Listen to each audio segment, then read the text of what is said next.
the intention today. As we speak about this, we speak about it in a way where people really do feel supported. I'm wondering, Ariel, what led you down this path to become this expert in helping others who have PTSD or are struggling with other traumatic experiences? Well, I think a lot of the reasons that we choose the work that we do in the world, that we move into the fields that we go into, is because of our own experience and our own desire for our own personal healing as well. And that's certainly the case for me. It really took me a long time to understand myself and to understand my own reactions to the childhood experiences that I grew up with and how they impacted me. And because, as you spoke about before, it wasn't so much the glaring, big T traumas that we're always looking for. Oh, I understand that I had trauma because this event happened. Now, there were some events. I had a fire in my house. My parents were divorced. Those are significant events. But honestly, what took the greatest toll on me was the impact of the ongoing, as you said, more subtle, although it was just basically more repeated chronic life experiences that I had growing up where I just didn't feel at home or safe in certain environments, and it went on for years and years.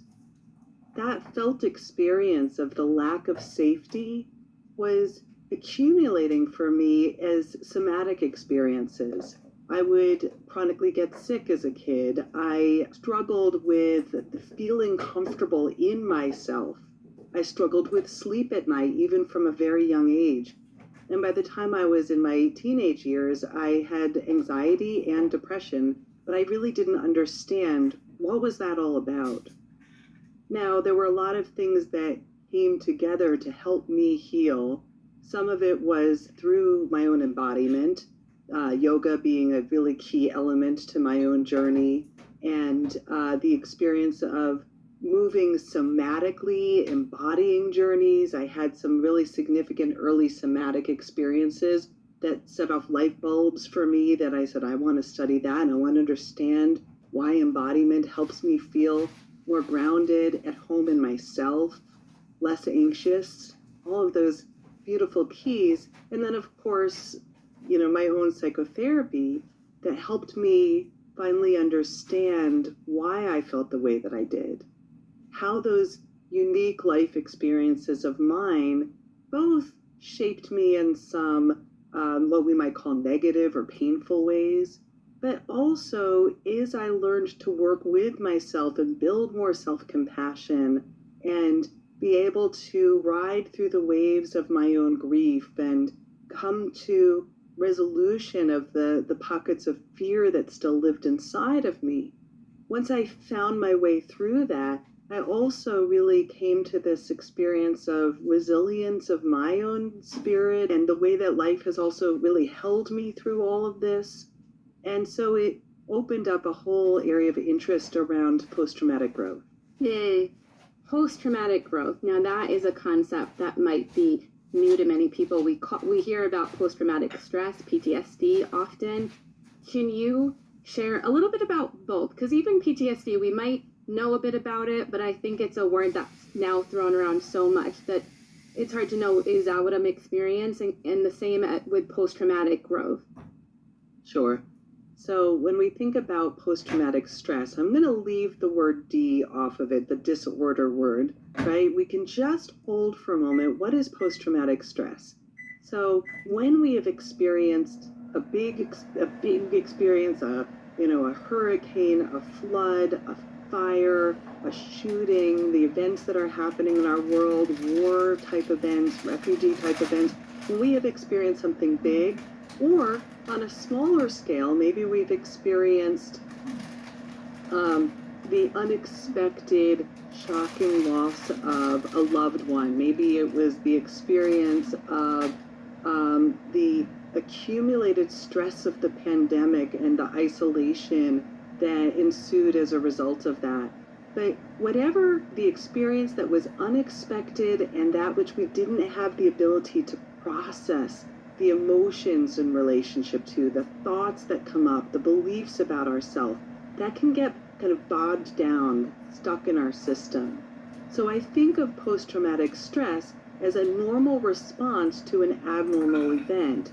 And those normal responses will be difficult emotions, grief, fear, anger, irritability, but also difficult somatic sensations. Feeling like you lose your capacity for appetite, or it's harder to digest your food, or you're not sleeping well at night. And ideally, we have an opportunity to process through those difficult life events with someone who's willing to listen, or with some tools that we might have to be able to turn toward our pain without being consumed by it. But as I said, to ride the waves of those emotions. And ideally, when we have those opportunities, we can feel a sense of resolution. But when we don't have those opportunities, when there's no one we can turn to, we can't reach for help, no one's available to listen to us, or the trauma is just ongoing, then it can start to develop into patterns that now we link to post-traumatic stress disorder, or PTSD. Those patterns might be re-experiencing symptoms, like waking up at night with nightmares, or in a hot flash, just a hot flush of sweat. Maybe it is patterns of avoiding certain people or places or situations that are reminders of the trauma of the past. Or maybe you just feel keyed up in what we call hypervigilance, like your senses are just hyper alert and you startle easily, loud noises or bright lights are bothersome to you. So those are some of the classic symptoms that we think of with PTSD. As you said in your question, a lot of us have heard of PTSD, but post-traumatic growth might be something really new. And post-traumatic growth is really about what is possible when we have those opportunities to work through the pain of the past, right? Doesn't mean that the pain just disappears. This is not some form of toxic positivity.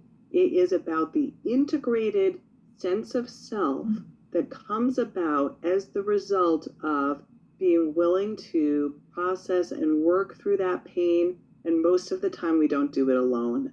We need the witness of another person, the capacity for another person to lean in and be in relationship to us with our suffering. And ultimately, we reclaim some very key elements, like trusting that there are good people, even though some people have hurt me, or trusting myself that I can make wise decisions, even though in the past maybe a choice that I made led to some unwanted consequences. Maybe it's reclaiming a sense of a felt sense of safety in the world after many years of feeling unsafe, right? So as we reclaim this sense of even deep belonging in the world, right? Like, I am here for a reason. I was not a mistake, and I have something of value to give to this world. I'll share one last thing before we go to the next piece, but I often think of post-traumatic growth as parallel to a hero or heroine's journey. And that in the initial phases of the hero's journey, it's an arc that was proposed by Joseph Campbell, and it's kind of a classic arc that even we see in movies or in books, and we see it in our own lives, that the first phases of the hero's journey kind of plummets the hero into a phase of darkness, right? We've left a phase of innocence into an experience of shock and an overwhelm and not knowing what direction to go and how do I resolve this? And that ultimately the hero needs to we must gather our resources, our strength, our team of allies, and that ultimately we need to go toward the dark forest, or we have to go, face the challenge of our own interior. As Joseph Campbell puts it, we have to enter the cave that we fear to enter. But in doing so, in turning towards our pain in the hero's journey, we're out there to ultimately retrieve something. The princess, the chalice, the treasure, right? And what are those treasures that we're gathering? those treasures are you. Right? You are bringing back home your wisdom, your courage, your strength, that core connection to self. And the final phases of this hero's journey is that once we arrive back home, in a sense, then we recognize that our communities really need our gifts. We are living in a world that's hurting. And when you have found that courage, strength, wisdom, fill in the blank, the post-traumatic growth is really about that return. It's about recognizing that there is something important for me to give back to this world. Yes, that's so powerful. For 4 years, I had a podcast, and I got to interview different experts and authors and all very successful people. And I always ended with this one question, which was, what's something in your life that at the time was really difficult and ended up being a hidden blessing? And almost every single one would say an event that was the catalyst, which was the thing that actually helped them become the expert that they were. It was like that moment, like you said. And so it's amazing to see it. And I think it's powerful to have that in our mind, because when we're in it, it's hard to see it because we're in the cave, right? It's hard to see the other end. But when we know the story and we know other people's stories or our own chapters where we have gone through things, I mean, that reminder, I always ended with that question, because I always felt like people who are in the cave needed to hear somebody else who was in the cave and found their way out. So beautiful. I think so often one of the biggest treasures that people emerge from the journey of trauma recovery into growth, that one of the treasures they emerge with is compassion. And I think that's what you just spoke to. It's like, I know pain. And because I know my own pain, I have compassion for someone else who might be going through something really challenging. Right? I've had the opportunity to bear witness to people who have lost a child, but then created an organization to help other parents with the loss of a child. Or someone who had experienced domestic violence, who then gets very passionate about really working with other people who have suffered from that particular challenge. And then now the strength that I know that I've come through something hard like that can now really give a voice of hope for someone else. Yes, it's so powerful. Let's talk about tapping for a moment, because we're going to have an experience here to support ourselves if we're in the cave at the moment. Why do you believe tapping is a tool that's so supportive in this process of walking into the cave, of being part of this journey? Yeah. So I first got introduced to tapping after I had also experienced some other modalities, somatic modalities, yoga, EMDR, right, that have some parallels. And then it was, especially, I'll say one thing in terms of the parallels, because my work in yoga is what we call the applied polyvagal theory in yoga. It's kind of a fancy word, but basically working with the vagus nerve and where it travels through the body. That actually what really lit me up about tapping is that when we look at the healing power of the vagus nerve and how we can access that and really tap into the benefits of stimulating the vagus nerve comes to the surface of the skin in our face and body in some particular areas, right? Comes right here. So it really struck me that there's actually some real parallels between tracing the vagus nerve and how beneficial it is to stimulate the vagus nerve, and that we may be actually tapping into that in addition to the meridian systems that we've already know that tapping is really lighting up and creating more flow and movement. And when I do tapping and when I do any vagus nerve stimulation, I experience this very direct feedback from my body of a shift. It happens within minutes. It's the most amazing thing. In fact, I very often will purposefully just do tapping on one side at a time because it's so notable. that after tapping, I will experience one side of my face literally feels like it's inches above the other side of the face. It's like the whole channel has opened up. And then of course I want to balance myself out and do side two, but it's remarkable to me how effective it is. Tapping, what I love about it is that it has that component of communicating with the body. And I've done tapping for years. You were the one who introduced me to the vagus nerve, and then also surprised me going, oh my goodness, we're tapping on these spots. This all makes sense. Another aspect of tapping is creating the safe place where we can express how we feel. And there's a big level of acceptance, not just only jumping to the positive, but giving yourself this space to really be in your feelings. As a therapist, with all the work that you've done, why do you feel like that is so important? Yeah. So my area of expertise or specialty is in what we call psychosensory interventions. And tapping is one of those interventions. But what is a psychosensory intervention? It is combining together the best of both worlds. It's a body-mind intervention. So we're using psychological tools like self-acceptance and self-compassion and creating willingness to turn towards our emotions and intentionality. So we use those psychological tools while at the same time we're tapping into a sensory experience that's actually, creating a physiological shift, a felt sense of release or relief, or the experience of a little bit of an endorphin response, which is what I believe that tapping really evokes in us, and a deep reduction in cortisol, or that stress hormone. So we have a felt sense of a new experience combined with these anchoring and inviting tools that allow us to turn toward something so tender, so vulnerable, and creating this really safe container to do that.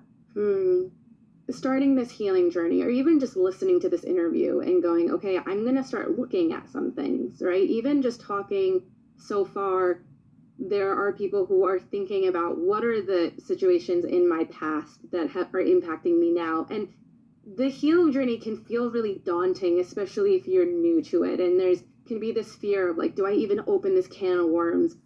What is your advice for someone who is just starting this journey to make it feel a little more manageable? Yeah. There's two things that I'll say. One is that that when we are going to purposefully open up and turn toward our pain, right? That Pandora's box, or whatever we want to think of it, like we're going to do that at very purposeful times. Right? All of us know the experience of thinking about a painful life event in the middle of the night, or when you're trying to parent your kids or go to the grocery store. Those are not the right moments, right? Typically not. So what we want to do is be very purposeful, very mindful about when we're going to open up that container and turn toward our pain. So we choose practice times.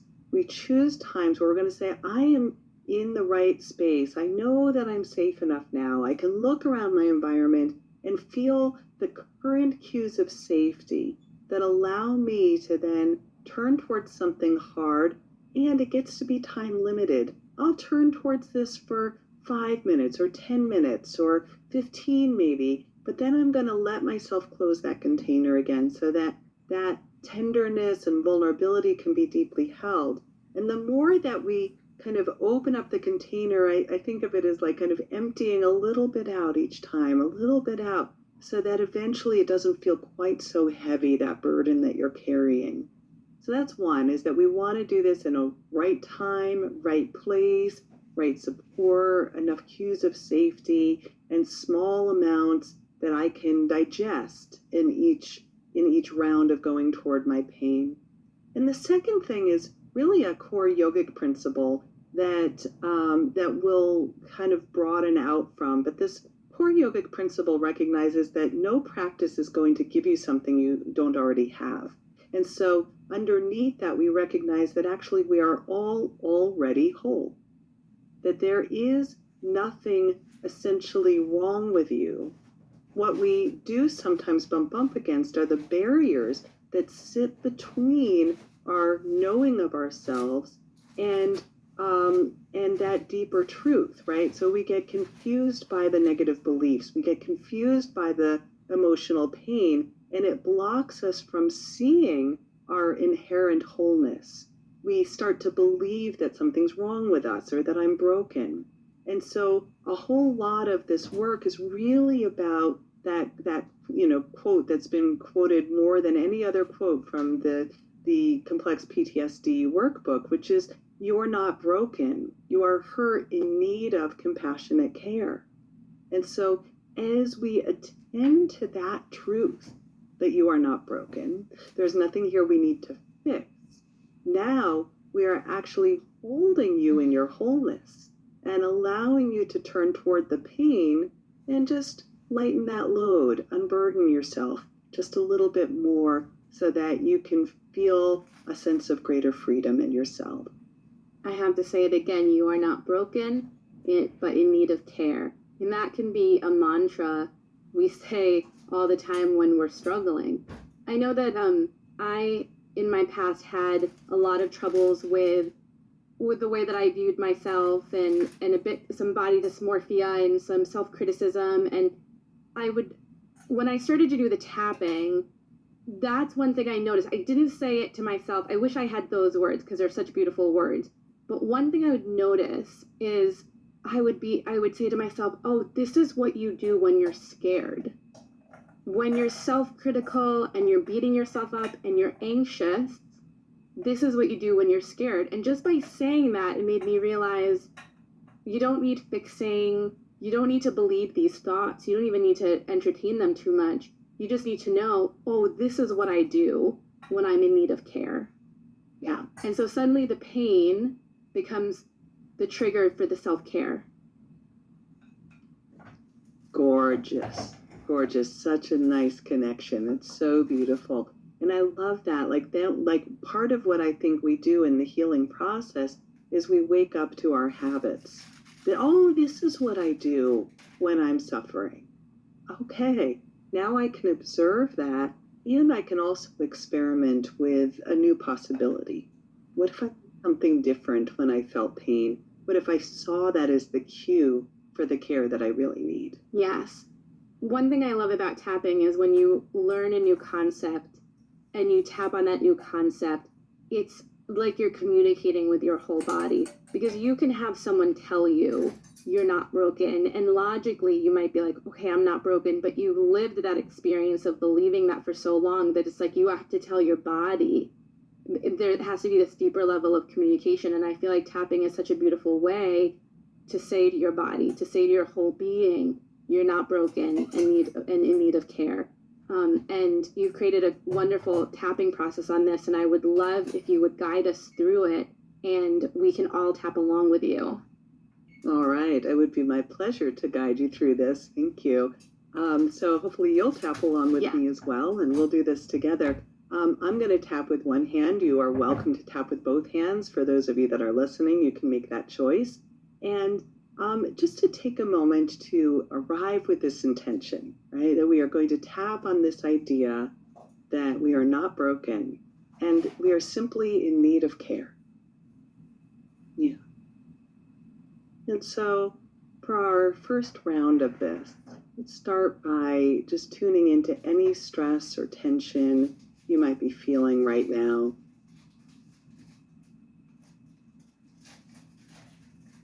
You might ask yourself, how intense is that stress or tension in this current moment? And you can rate that intensity on a scale of 0 to 10, with 10 being you are completely stressed and tense, and 0 being you are completely at ease. Just note the number in your mind.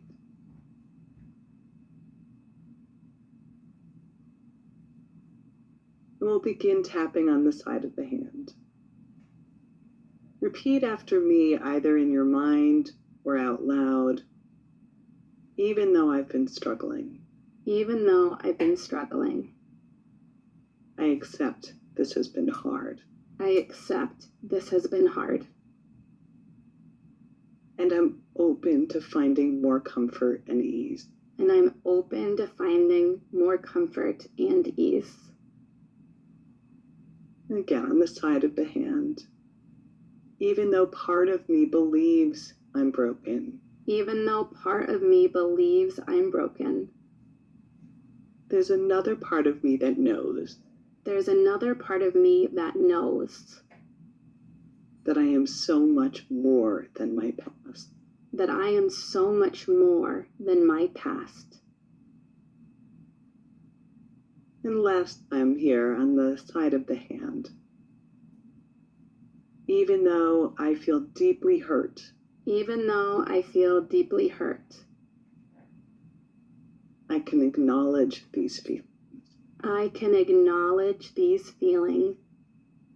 While being gentle with myself. While being gentle with myself. Lovely. I'm going to move to the eyebrow points. And no need to repeat after me. Just follow along as I guide you through the point. When we are facing unresolved trauma, it is common to feel like there is something wrong with us. To feel like we are broken.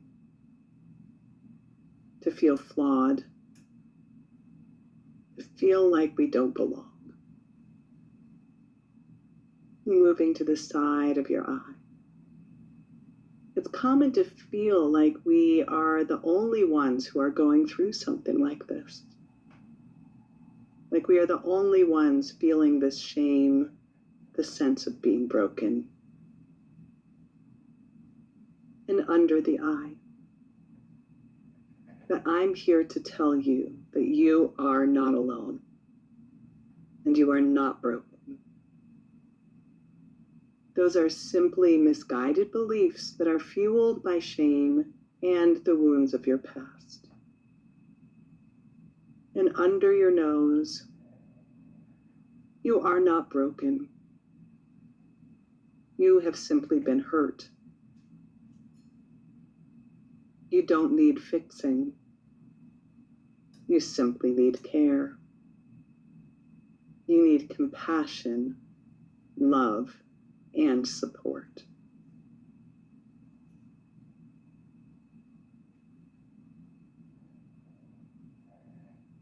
And under the mouth, even though it might not feel totally true yet, notice what it feels like to simply relax into this idea that you are whole. You are enough. Notice that little part of you inside that knows that this is the truth. And then to your collarbones. No matter what your mind or body have experienced in the past, no matter what you've been through, you can come home to yourself and to that part of you that knows that you are whole and worthy.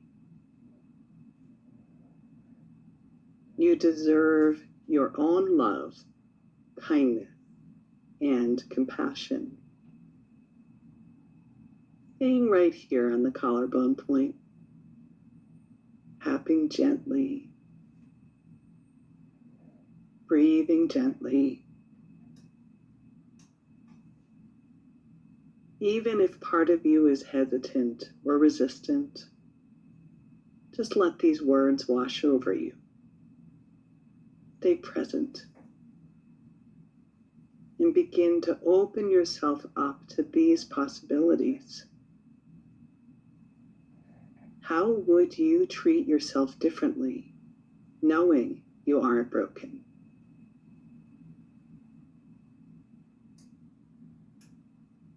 How would you treat yourself knowing you are simply in need of care?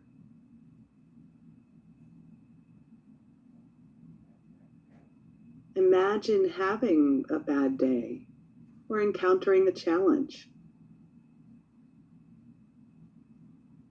How would you respond if you knew that you were not broken, but simply in need of care?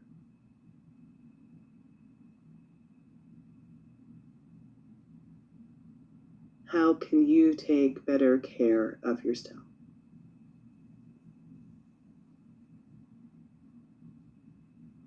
And we'll move under the arm. With each breath and each tap, the resistance beginning to dissolve. Imagine the roadblocks between you and the recognition of your wholeness breaking down.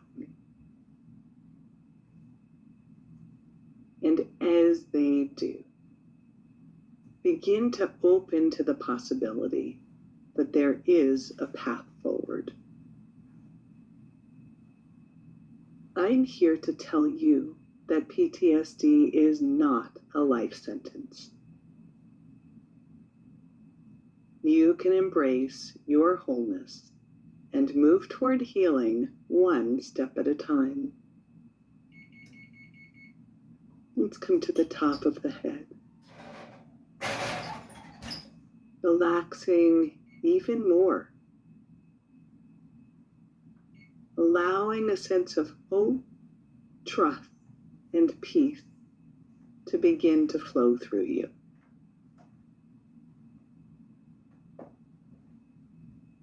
Connecting with the part of you that knows you are whole. That knows you belong.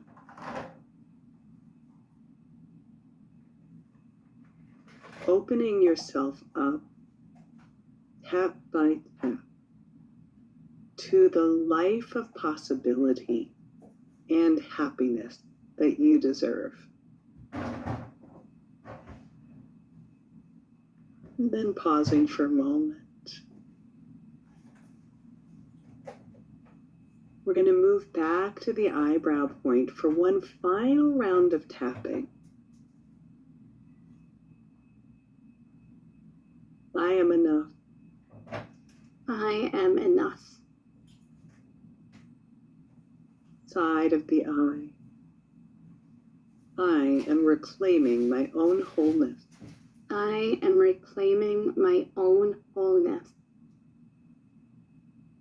Under the eye. I am worthy of my own kindness and care. I am worthy of my own kindness and care. Under the nose. All parts of me belong and are welcome here. All parts of me belong and are welcome here. Under the mouth. Others have been through similar struggles. Others have been through similar struggles. Under your collarbone. And others have found a path forward. And others have found a path forward. Under the arm. I am open to the possibility of healing. I am open to the possibility of healing. Top. I will find my path to healing one step at a time. I will find my path to healing one step at a time. Let's be this idea that we are not broken and in need of care is really powerful. Wow. Yeah. That was so powerful. I feel like we all need to lie down.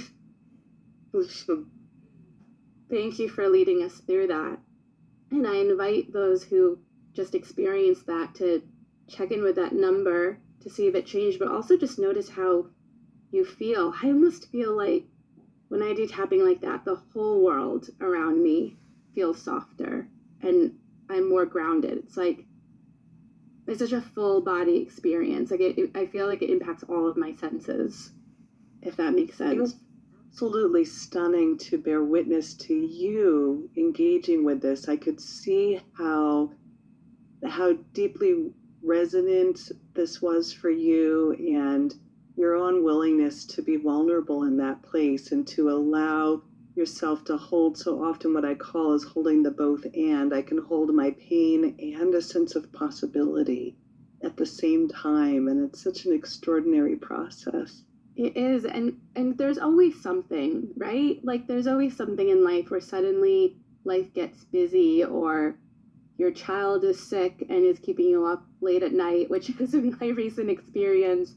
And those moments in life when you need to give yourself more grace, right? And just more love. And oftentimes we're so good at giving everybody else that love. And we have to give ourselves those moments of just being compassionate with ourselves as we move through life, day to day. I don't think anyone's like, I haven't met anyone who's reached enlightenment and just, like never has anything throw them off in the day. This is such an important practice to be like, all right, I'm struggling. Let me come home to myself. I'm not broken. I'm in need of care. Yeah. I mean, you just said something so important, which is that this journey is ongoing, right? Like, to me, it's not like I've reached the pinnacle of growth and then I just stop growing. But besides, life would be boring if that were the case. Like, in truth, the healing journey is progressive and it's lifelong, and we keep learning more about ourselves.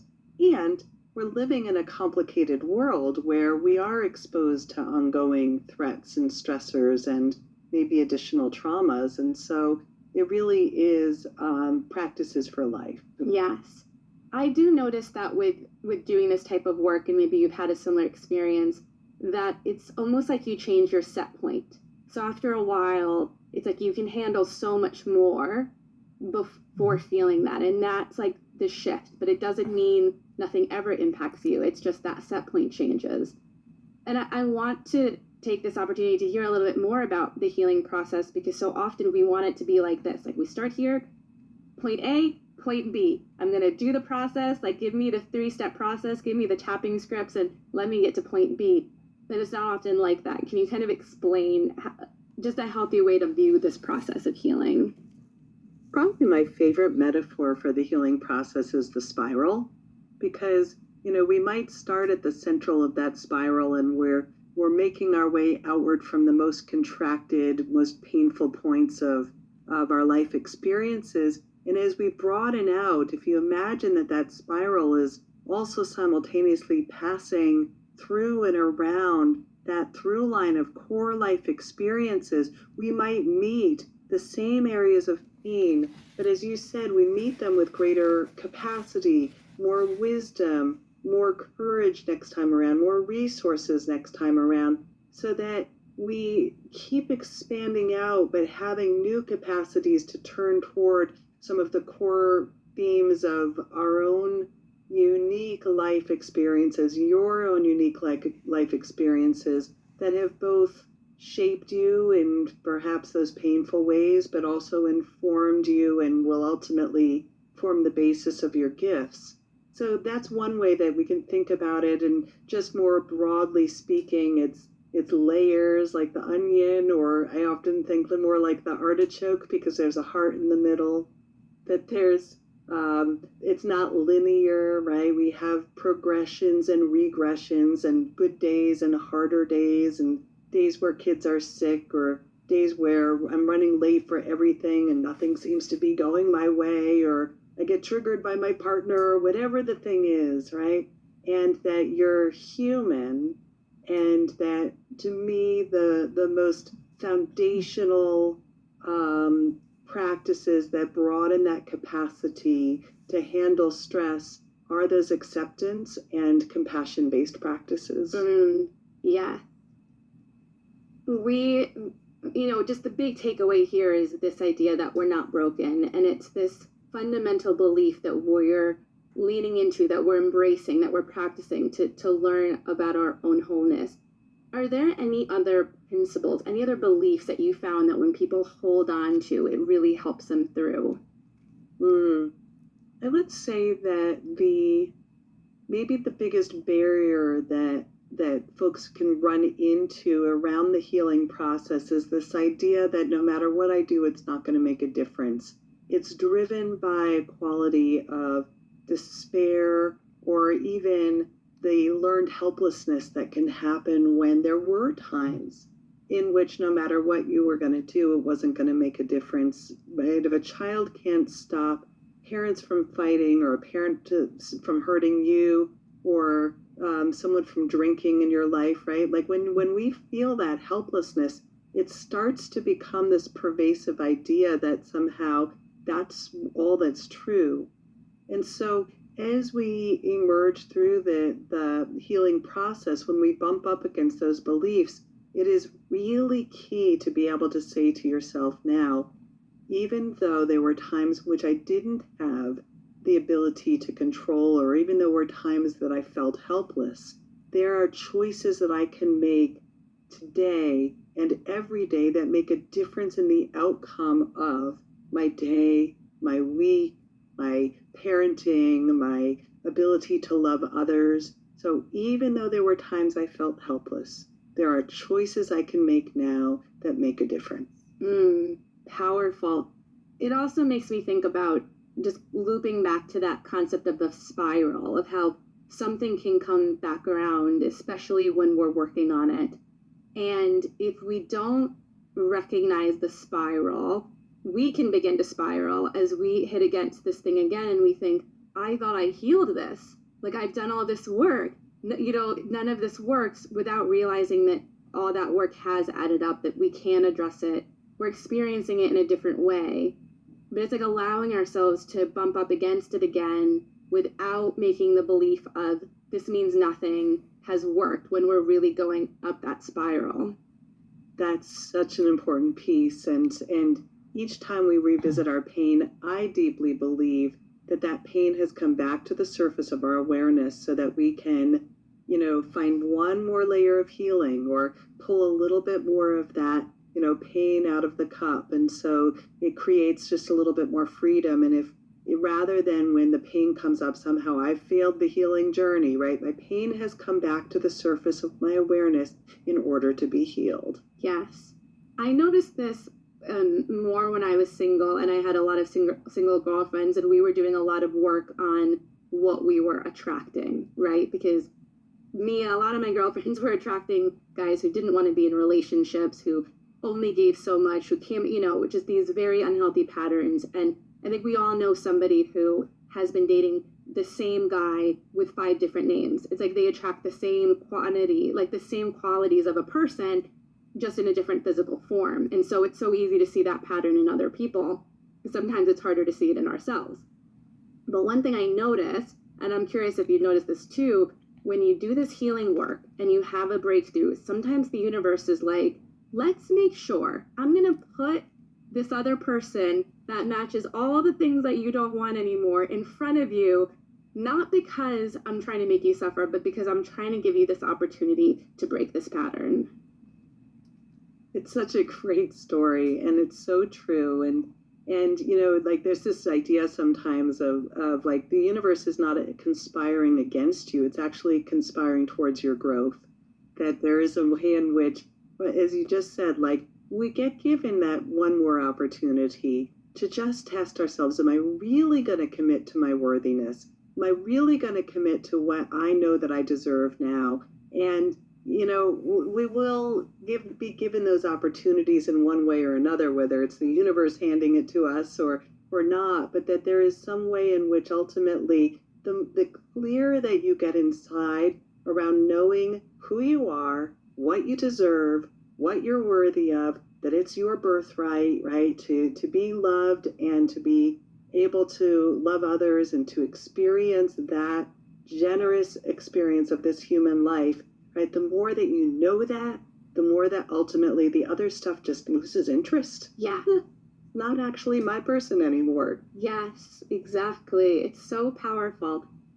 This has been such an amazing conversation. The tapping was so powerful. We're going to have that tapping in the workbook, as well as some other scripts that we worked on together that are so powerful. As we wrap up here, Ariel, there's there's one thing that people can just take with them, a reminder, what would that be? I really want to not only stick with the kind of core mantra that we found today of you are not broken, you are hurt in need of compassionate care. And on top of it, I actually really want to piggyback on that second piece that I named, which is there are things that you can do each and every day that enhance your resilience, enhance your capacity to respond effectively to stress and to your own distress, and that will make a difference in the outcome of your day, your life, right? Your ability to show up in a meaningful way in the world. So do not lose hope. Beautiful. Thank you so much. Thank you. Thanks for having me here.